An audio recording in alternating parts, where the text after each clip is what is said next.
वृद्ध आश्रमात सोडताना आईने फक्त एकच प्रश्न विचारला. नमस्कार मित्रांनो, आज मी तुम्हाला एका आईची गोष्ट सांगणार आहे, ज्या दिवशी तिचा मुलगा तिला वृद्ध आश्रमात सोडायला घेऊन गेला.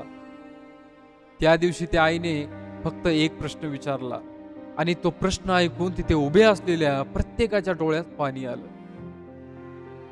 मित्रांनो, आईने आपल्याला जन्म दिला, 9 महिने पोटात वाढवलं, रात्रभर जागून त्याला सांभाळलं, स्वतः उपाशी राहिली पण त्याला कधी उपाशी झोपू दिलं नाही. शाळेत जायला उशीर झाला तरी स्वतः धावत गेली. मुलगा आजारी पडला तर देवाला हात जोडून म्हणायची, देवा माझं आयुष्य कमी कर, पण माझ्या लेकराला काही कमी पडू देऊ नको.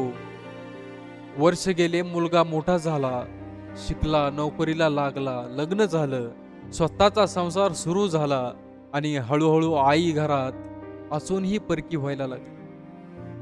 तिच्या बोलण्याचा त्रास होऊ लागला. तिचं चालणं, तिचं विसरणं, तिचं वारंवार बोलणं सगळंच ओझं वाटू लागलं. एक दिवस मुलगा म्हणाला, आई चल, तुला एका चांगल्या ठिकाणी घेऊन जातो. आईच्या चेहऱ्यावर हसू आलं आणि तिला वाटलं आज माझा मुलगा मला फिरायला घेऊन चाललाय. पण गाडी एका वृद्धाश्रमासमोर थांबली. आईने बोर्ड वाचला, वृद्धाश्रम. क्षणभर ती शांत झाली, डोळ्यात पाणी आलं. तरीही तिने मुलाकडे रागाने पाहिलं नाही, फक्त त्याचा हात हातात घेतला आणि हसत एक प्रश्न विचारला, बाळा, मी तुला 9 महिने पोटात ठेवलं, आज मी तुला 9 दिवसही जड झाले का? तो प्रश्न ऐकताच मुलाचं डोकं खाली झुकलं, पण अहंकार इतका मोठा झाला होता की त्याने आईचा हात सोडला आणि निघून गेला. मित्रांनो, त्या दिवशी वृद्धाश्रमाच्या दारात फक्त एक आई उभी नव्हती. तिथे उभं होतं एक आयुष्यभराचं त्याचं प्रतीक. ज्या हाताने मुलाला चालायला शिकवलं, तेच हात आज आधारासाठी पुढे आले होते. आपण मोठे होतो, पैसा कमवतो, घर बांधतो, गाड्या घेतो, पण हे सगळं करताना एक गोष्ट विसरतो.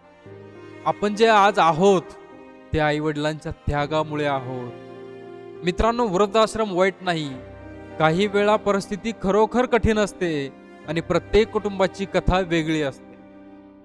पण जर आई वडिलांना आपणच परक वाटायला लावलं, त्यांना प्रेम, आदर, वेळ दिला नाही, तर हा विचार नक्की करा की उद्या आपल्या मुलांनी आपल्याकडून काय शिकायचं. आज तुम्ही तुमच्या आई वडिलांशी जसं वागाल, उद्या तुमची मुलं तुमच्याशी तसंच वागण्याची शक्यता असते. मुलं आपल्या बोलण्यापेक्षा आपल्या वागण्याकडून जास्त शिकतात. म्हणून मित्रांनो, आपल्या आई वडिलांना वेळ द्या. जास्त का नाही, 2 मिनिटं द्या, 5 मिनिटं वेळ द्या.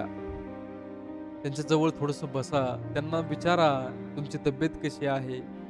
कदाचित त्यांना पैशाची गरज नसेल, पण तुमच्या 2 प्रेमाच्या शब्दाची नक्कीच गरज असेल.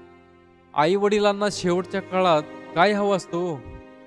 मोठ्या मोठ्या काही भेटवस्तू नको असतात. त्यांना फक्त एवढंच हवं असतं, माझी मुलं माझ्याजवळ आहेत ही भावना.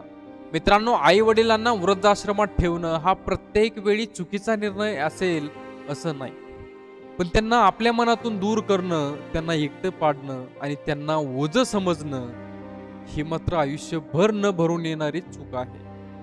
जिवंत असताना त्यांना प्रेम द्या, कारण शेवटी फोटोसमोर कितीही रडलात, कितीही पश्चाताप झाला तरी ते परत येणार नाहीत.